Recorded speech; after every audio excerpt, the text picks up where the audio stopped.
Good morning mga farmbil. So, first lap ngayon ng derby. So, naka-setup na tayo. Dito na tayo sa labas ng setup. Yan. Ito.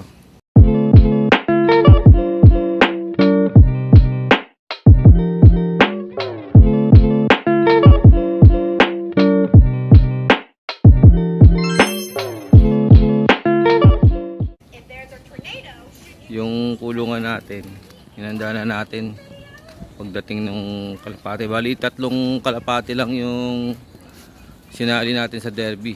Kasi 3 lang naman yung natira. Out of, bali 4 natira. Out of 12, 4 lang naman yung natira. So, pang-5 nga ito sana. Kaso, ano na to, late na umuwi. Si Villasis finisher. Yun, so ito nilinis natin yung kulungan natin. Wala nang laman. So itong kulungan natin na to para dun sa 3 derby racer natin. So tinanggal na natin sila mga kasama. So ganyan nga. Wala na silang kasama hanggang sa matapos ang derby o hanggang sa maubos sila kung saan sila makakaabot. So yan, naka-prepare na rin yung tubig nila na may electrolytes. So nirelease nga ng 6:20 AM yung ibon natin sa La Union pa rin. Tapos nag-aantay nga tayo na dumating. So antay lang tayo mga farmbil. So wala pa naman ako nakikita nagdadatingan. Malinis pa ang kalangitan mga farmbil. So maya maya update ulit tayo sa kaganapan. So ngayon mag-aalmusal muna tayo. Yun nga, mag-aalmusal muna tayo mga farmbil. Itong almusal natin para sa umaga na to habang nag-aantay ng mga kalapate wala sa race. Yun. So abang-abang lang tayo mga farmbil. Update ko kayo mamaya. Susubo muna ako ng almusal.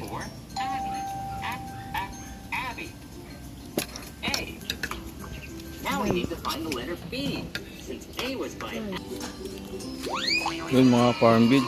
So tapos na tayo mag-almusal. Pero wala pa rin yung kalapate natin.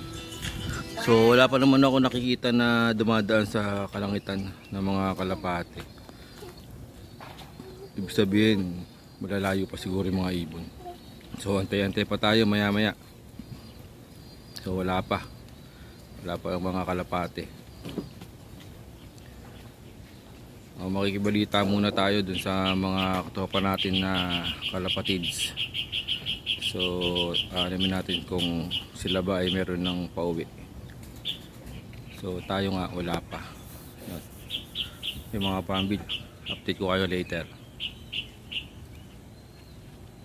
So yun nga mga farmbil, time check 11:39. So wala pa tayong ibon. So 11:59 nga yung cut off natin. So ayan, nagpalinis na lang tayo ng kulungan. Mukhang hindi naman tayo uwian ng mga inintay nating ibon. So kung umuwi man yon, sa malamang cut off na yon.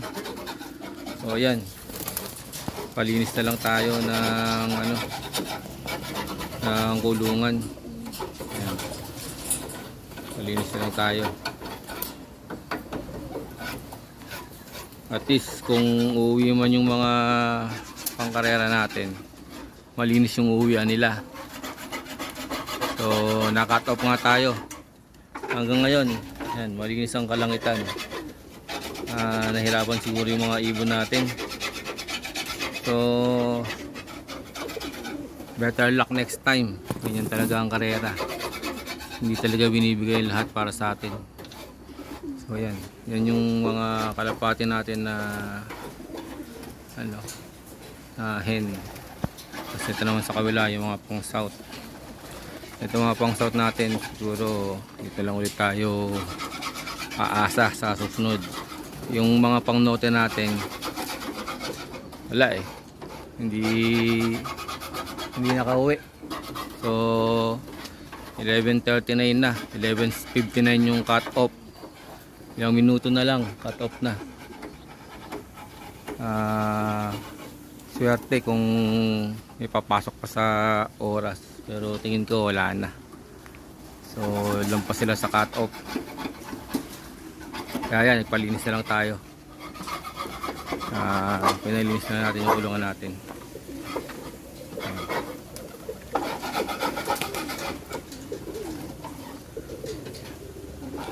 So yan yung mga kalapati natin.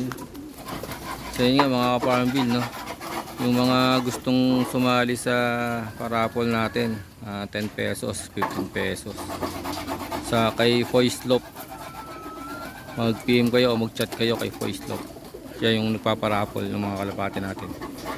So halos lahat nga ito ipaparapol nga natin to para maubos, para makapagpagawa tayo ng bagong loop. Papagawa tayo ng bagong loop. Actually paparenovate natin itong loop na to, sira-sira na kasi. Lusot na yung mga flooring. So hindi na rin maayos talaga sa karera. Pagka hindi maayos ang loop mo, isa yan sa mga dahilan para magkasakit yung mga kalapati mo. So hindi sila healthy. Pagka hindi healthy mga kalapati, mas malamang wala rin walang patutunguhan ng pagkakarera natin. Yan. So yan yung mga pang south natin. Sama ko sila nag-aabang sa mga North Racer na hindi dumating. So kung dumating man mamaya yung mga North Racer natin, wala na yun, cut off na yun, hindi na yun pwede. Pwedeng iklak pero wala na yun, cut off na. So pag mayroon pa namang 4 na lap, so kung pwede pa sila sa 4 na lap, pero suntok sa buwan na yun kasi nga yung mas malapit hindi sila nag-lock swertihan na lang din kung magkaklock pa sila sa mas malayo. Yan mga ka-farmville, yan ang malungkot na kwento ng ating mga North Racer, hindi umabot sa takdang oras. At hindi pa tayo sure kung makakauwi pa talaga sila o paano ba. So nahirapan nga yung mga North Racer natin. Ang kalaban nila ay 4,000 mahigit na ibon. So siksikan nga yun sa truck. So yung mga kalapati natin, kung yan ay napipit ng gusto sa loob ng truck, isa yan possible na dahilan kung para hindi sila makauwi. So yun nga mga ka-farmville, bukod sa galing at husay ng ibon, kailangan may swerte rin na taglay para manalo sa karera.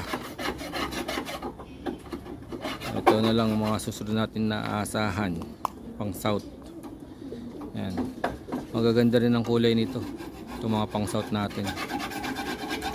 Sa pagandahan, pang beauty contest, hindi magpapahuli itong mga kalapati natin. Sa race ay palaging huli. So swertihan lang sa race mga ka-farmville. Yan. So yun lang mga farmville.